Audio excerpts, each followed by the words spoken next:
Hello friends, welcome to mission commission. कैसे हैं आप सब लोग।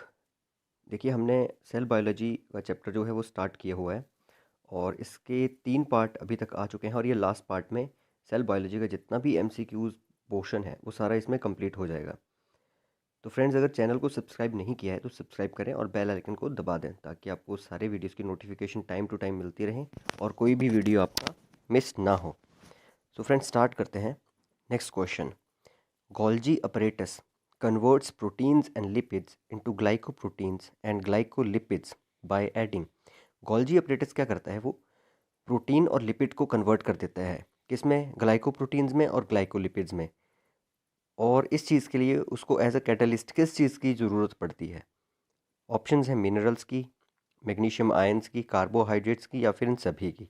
तो इसका करेक्ट आंसर है carbohydrates. Golgi apparatus modifies proteins and lipids by adding carbohydrates and convert them into glycoproteins and glycolipid।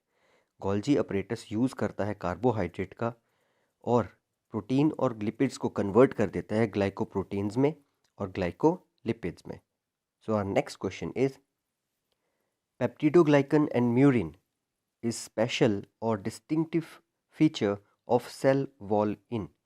किसकी सेल वॉल में पेप्टिडोग्लाइकन और म्यूरिन एक स्पेशल फीचर के रूप में प्रेजेंट रहते हैं?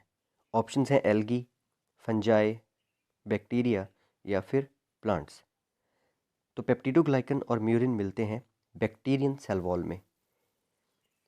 Bacterial cell walls are made of peptidoglycan which is also known as murein. Murein एक और नाम है पेप्टिडोग्लाइकन का, तो पेपर में अगर पूछें तो आपने ये भूलना नहीं है, पेप्टिडोग्लाइकन ही म्यूरिन है। Okay friends, so our next question is if a person has 44 autosomes plus XXY he will suffer from. Options हैं Down syndrome, Klinefelter's disease, Turner syndrome या फिर एडवर्ड सिंड्रोम। फ्रेंड्स देखिए, जब एक एक्स्ट्रा क्रोमोसोम प्रेजेंट होता है तो उसकी वजह से जो डिजीज़ या जो सिंड्रोम होता है उसे कहा जाता है Klinefelter's syndrome. Klinefelter's syndrome is due to additional sex chromosome. So next question is flat, broad face, squint eyes and mental retardation are signs of which of the following syndrome। देखिए friend, ये पिछले part में से मैंने repeat किया है। अगर आपने पिछले पार्ट ठीक से नहीं देखे तो उनको ठीक से देख लें ताकि आपका रिवीजन भी साथ में चलता रहे। तो जो फ्लैट और ब्रॉड फेस हो जाता है, स्क्विड की तरह आइज़ हो जाती हैं, स्क्विंटेड धंसी हुई आंखें होती हैं, तो ये जो सिंड्रोम है इसको हम क्या कहते हैं? इसको हम कहते हैं Down syndrome. Okay, next question is which of the following phase is the most critical phase of mitosis. Mitosis का सबसे क्रिटिकल फेज कौन सा होता है?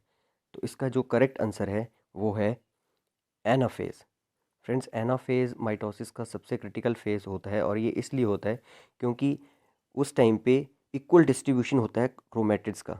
डॉटर सेल्स में जो भी डॉटर सेल्स बनते हैं उसमें क्रोमेटिड्स का इक्वल डिस्ट्रीब्यूशन होता है, तो ये इसको सबसे ज़्यादा क्रूशियल और या फिर क्रिटिकल फेज माना गया है माइटोसिस का।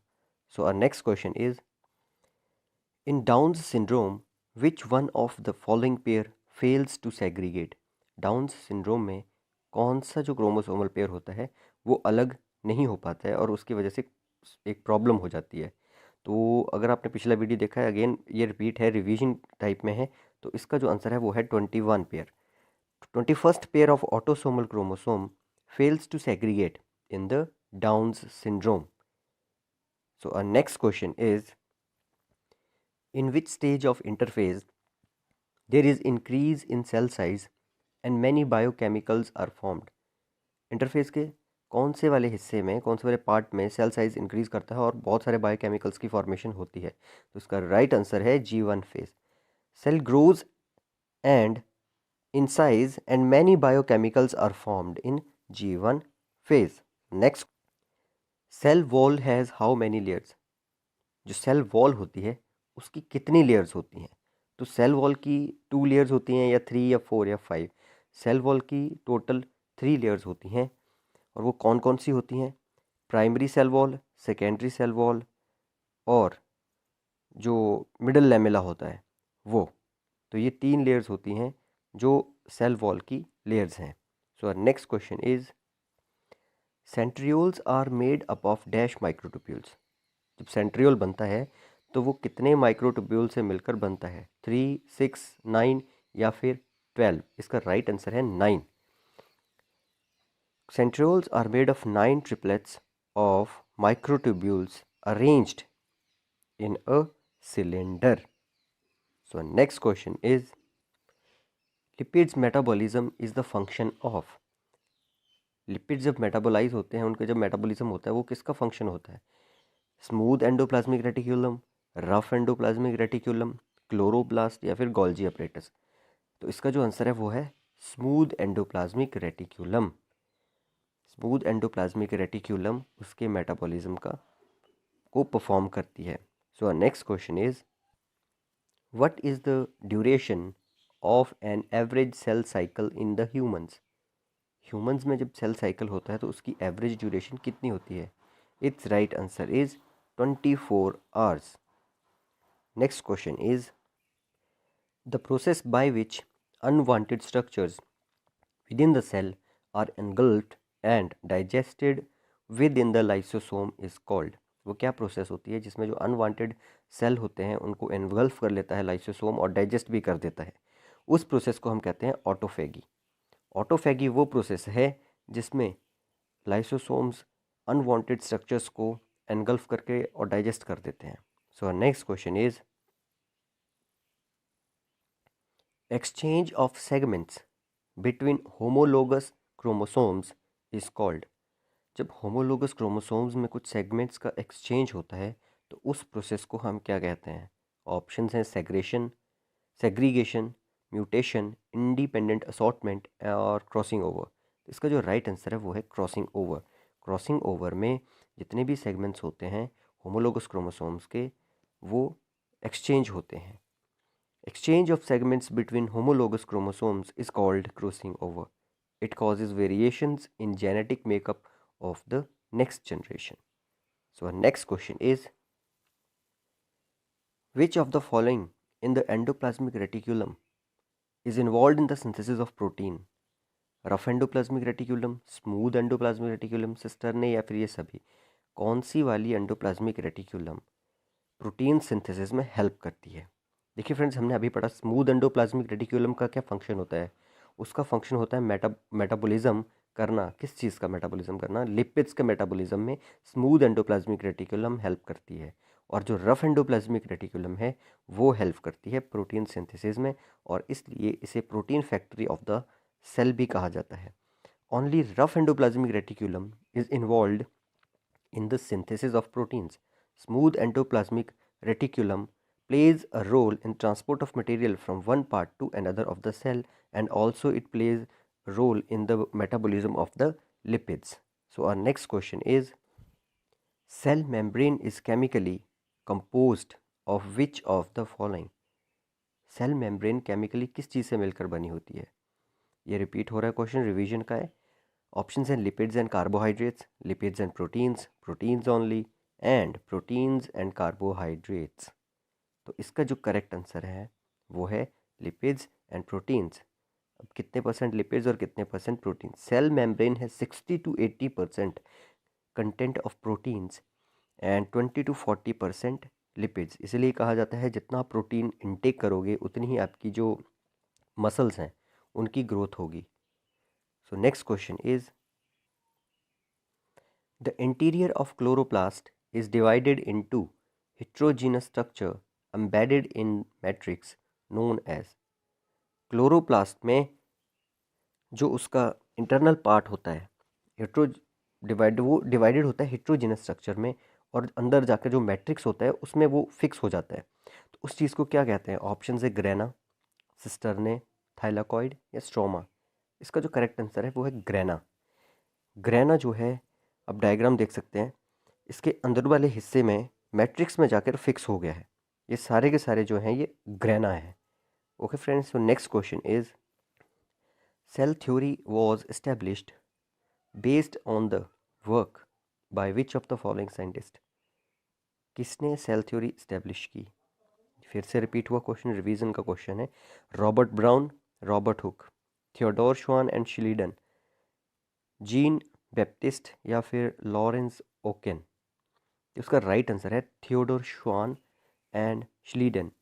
थियोडोर श्वान और श्लीडन ने independently came out with a theory called cell theory in 1839 and 1838 respectively. इन दोनों ने ही सेल थ्योरी रिप्रेजेंट की थी, उसको बनाया था। So our next question is 44 autosomes plus XXY is a genotype of which one of the following syndrome? ये फिर से रिपीट हुआ क्वेश्चन, रिवीजन का है। तो आप मुझे बताइए कि 44 ऑटोसोम्स के साथ जब एक एक्स्ट्रा एक्स एक्स के साथ जब एक्स्ट्रा वाई लग जाता है तो वो कौन सा डिजीज़ होता है? एक्स्ट्रा क्रोमोसोमल जो सिंड्रोम है उसे हम कहते हैं Klinefelter's disease. And Klinefelter syndrome individuals are having extra sex chromosome. Next question is approximately what percentage of cell membrane is lipids? Cell जो मेम्ब्रेन है उसमें कितने परसेंट लिपिड्स होते हैं? I am again repeating it. इसका जो correct answer है वो है 20 to 40%, और जो बाकी का कंटेंट होता है वो 60 to 80% तो प्रोटीन्स होते हैं। So our next question is which of the following structure function pair is a mismatch? कुछ पेयर्स दिए हैं, ऑर्गेनेलीज के नाम दिए हैं और उनके जो फंक्शंस हैं वो दिए हुए हैं। तो इनमें से एक जो है वो मिसमैच है। ऑप्शंस हैं ribosome protein synthesis, yes ribosomes are responsible for protein synthesis. Lysosomes yes intracellular digestion में हेल्प करते हैं, फैगोसाइटोसिस की हेल्प से डाइजेस्ट करते हैं ये। न्यूक्लियोलस राइबोसोम्स प्रोडक्शन, जी राइबोसोम्स का जो प्रोडक्शन होता है वो न्यूक्लियोलस में होता है। जो नेक्स्ट है गोल्जी अपरेटस मसल कॉन्ट्रैक्शन। देखिए गोल्जी अपरेटस मसल कॉन्ट्रैक्शन में हेल्प नहीं करती है, इसका जो मेन फंक्शन होता है वो सेल सक्रीशंस का होता है। तो ये मिसमैच है। Golgi apparatus is responsible for cell secretions. Okay friends, बाकी सारे ठीक हैं, ये गलत है। So next question is during mitosis what happens to the number of chromosomes in the daughter cells? Mitosis में क्रोमोसोम्स के जो डॉटर सेल्स होते हैं उनके नंबर में क्या फ़र्क पड़ता है? ऑप्शंस हैं reduce to half, remain same, gets doubled और नन ऑफ द अबव। तो माइटोसिस में जो डॉटर सेल्स के क्रोमोसोम्स का नंबर होता है वो एक जैसा ही रहता है, they remains same. Mitosis is a type of cell division which ensures the same number of chromosomes in the daughter cells. तो इसमें कोई फ़र्क नहीं आता है, वो सेम रहता है। So next question is the dash model of plasma membrane suggests that proteins are embedded in lipid bilayer। वो कौन सा मॉडल है वो बताता है कि प्रोटीन प्लाज्मा मेम्ब्रेन में कि लिपिड बाइलेयर में फिक्स्ड है? तो इसका जो ऑप्शन है unit membrane, ultra centrifuge, permeable, fluid Mosaic model. जो इसका राइट आंसर होगा फ्लूइड मोजाइक मॉडल। ये देखिए friends, fluid Mosaic model. So next question is endoplasmic reticulum contains a system of flattened membrane bounded sacs which are known as। Endoplasmic reticulum में कुछ flattened membranes होती हैं और वो बाद में सैक की फॉर्मेशन करती हैं। तो उन सैक्स को हम क्या कहते हैं? क्रिस्टे, मार्क्स, ट्यूब्यूल्स या सिस्टर्ने। तो इसका जो करेक्ट आंसर है वो है cisternae. Flattened sacs of endoplasmic reticulum are called cisternae.